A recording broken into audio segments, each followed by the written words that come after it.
Hey guys, welcome back. Gonna give an update on the Tisas. I've been able to shoot it. We had some customer service issues, and but those are resolved, which is awesome. Gonna go over some parts, some upgrades, some changes, and how it is running now. So first and foremost, I'm gonna say one thing: Tisas's customer service is pretty awesome. Very excited about that. Very attentive and quick to respond. Did a lot of it through email and they took care of me. So say that up front. Another thing, I buy all these pistols myself. Nothing's been given to me. I did ask them if they would send one out. They never really got back to me on it. They wanted to, I guess, see like what my socials and stuff look like, and probably how many followers. And I don't have a ton, so that's fine. I went out and bought one from my local gun store. Shout out to Volusia Top Gun. They always take care of me over there. So yeah, so this one had some issues after I finally got it to the range. So I did the unboxing, showed you guys that. I'll put a picture in here probably right about now.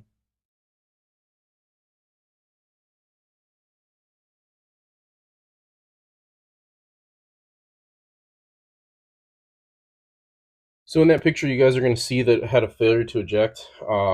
It's basically got two rounds like this at the chamber. One, the spent casing is halfway out. Um, so I honestly went to tune the extractor a little bit myself. It got a little bit better, but I wasn't able to tune it enough for it to function properly.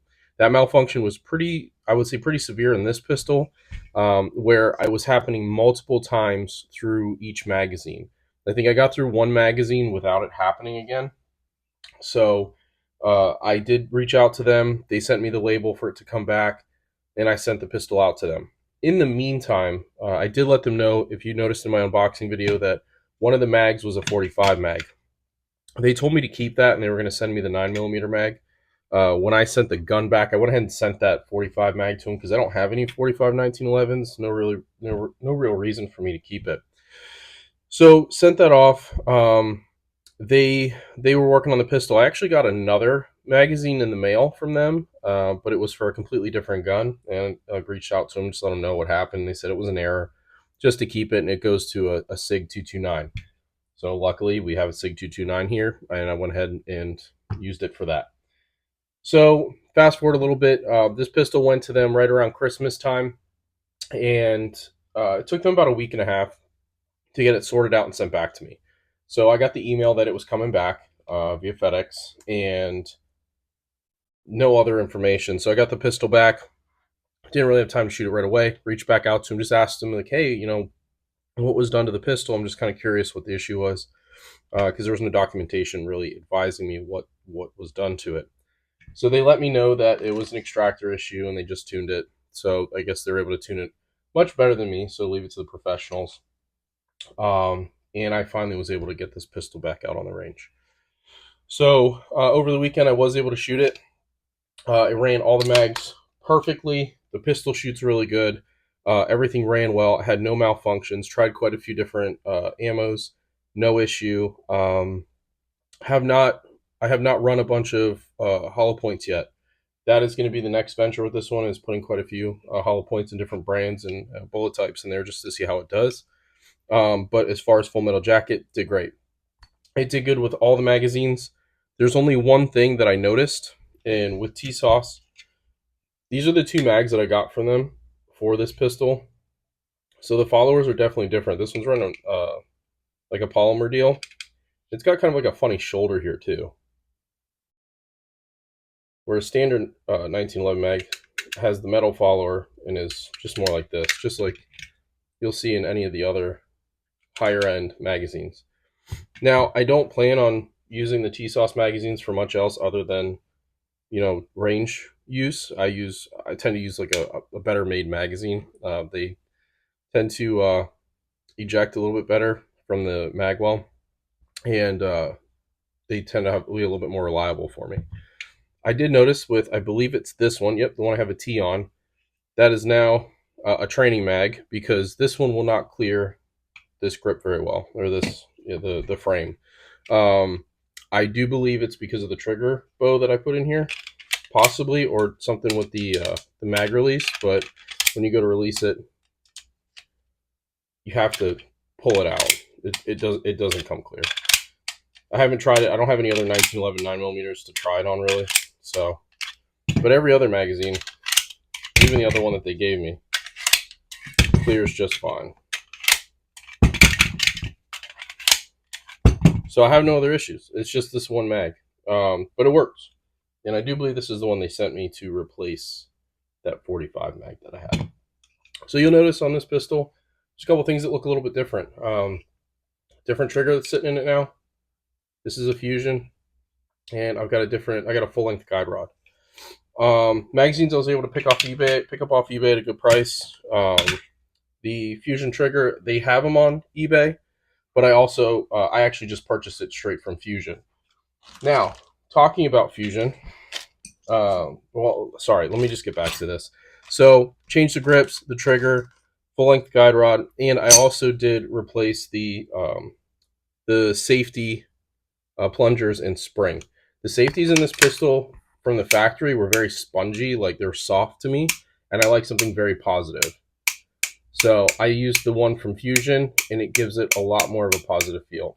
Something you guys will also notice with the lock grips, they ride a little high right here, and this safety just tends to go down a little bit, and it does hit.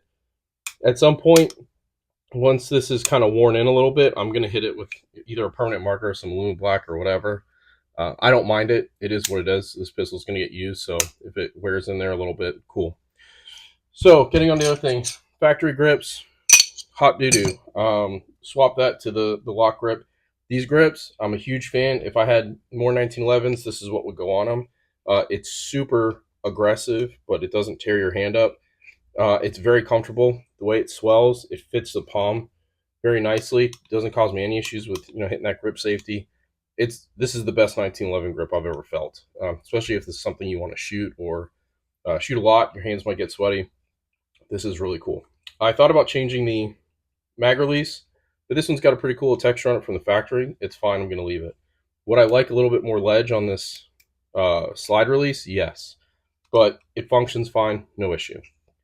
One thing I don't like, I've never really been a fan of the two-piece guide rods, so I did pick one up off eBay, the full length. So you'll see this is what comes in factory. So you'd have your spring. This is how it goes in. So I removed this, not a big fan. I ran the full length guide rod that I picked up. It's a Wilson, and it fits just fine. I might have it finished black later on, but right now I just want to make sure it functioned good. It does, no issues. I like it. I did drop down to a 13-pound spring. These come with a 14-pound spring. I wasn't really liking the way it shot like that. I may play with some more spring weights, potentially go down a little bit more and see what else is there. But jumping into the Fusion parts. So, if you guys know anything about the Tisas or you're learning, the 2023 models come all forged. So they have forged internals, and I believe the slide and the frame are all forged as well. So they have quality parts in them, as far as I can tell. The trigger itself on this pistol is pretty darn good. I will say the Fusion trigger itself, that cleaned up a lot of slop that was in the trigger bow and shoe that I noticed on the factory one. So there's a little bit up and down, but there's really not much side to side anymore, where the factory one had a lot of slop side to side and up and down, which I hate when there's any 2011 or 1911. I hate when there's a ton of slop. So this is the Fusion one was a great deal. I think it was like 20 something, high 20s or low $30 to replace that.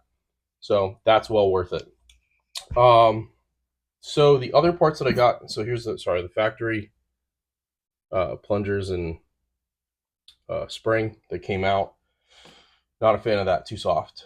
So I ordered the whole ignition kit from Fusion, honestly, before I found out that the guts of the Tisas were forged. Here's the factory trigger, which the factory trigger is not bad. So I ordered the ignition kit from them as well, which comes with a whole bunch of parts. Let's see. It comes with all that. So it comes with the main spring housing, spring. I forget what the name of this part is. Sorry, not the housing, but it comes with the main spring and the other pieces that go with it. It comes with your pins for your hammer and your sear and disconnector, and you get the hammer and the hammer strut and your sear spring, leaf spring, whichever.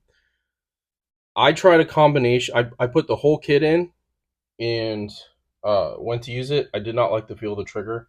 It's like you hit a wall, and then one you had to go past the wall, and then there was a little bit of a crunch. Then it would go. Um, I tried using just the hammer and kind of mixing the parts a little bit, either using this sear and disconnector setup or the factory. It didn't really play all that well together. Uh, this spring didn't fit all that well in there. The cut in the mainspring housing for this piece to sit didn't fit very well. It's a little bit tighter in here than this. This is a little bit thicker right here in that little part, the ledge that goes into that hole. So honestly, when this was all in, I didn't like the trigger feel. Didn't add anything. It actually made the trigger much worse. So honestly, out of the box, the Tisas trigger to me is a better trigger, or better ignition kit. You can upgrade it. I would just say swap the trigger itself, and that's pretty simple. Once you get your safeties off, the safeties are a nightmare to get off, but once this trigger's in there, it makes the feel a lot better. Um, so I would say if you buy a T-Sauce and you run into, you're similar to me, I would say if you want to play with it, you could buy one of the cheaper ones, replace the trigger shoe bow, get yourself some good grips. I like the lock grips a lot. Maybe a single piece guide rod if you're into that. This one was fine for function. I just I prefer to have the single or the full length guide rod, and definitely replace this little safety plunger and spring. This is like a couple bucks. Just that spring is a couple bucks. This is like 20 bucks. You get yourself some quality mags. So I mean, I believe the grip, it was the lock, aggressive gridlock, palm swell, mag well cut plus ambi anodized aluminum. You can get brass. It's more expensive. I think it's like 120, 130 bucks. The aluminum was $80. So 80 bucks plus 30, you're at 110. Plus the plunger, put you say three, so 113 plus 30 for that, the full length guide rod. You're at like 143, 145 bucks, and then do yourself some mags. You spend $100 in good 1911 mags. So for a couple $100, I mean, you can make it really nice. You could shoot it the way it is. It's fine, straight up factory with no changes. It will function and do what it needs to do. But if you want to just kind of take it to I would say the next little tier for this pistol, this is going to be completely fine for me the way it is. So all in, I would say this thing would rock it.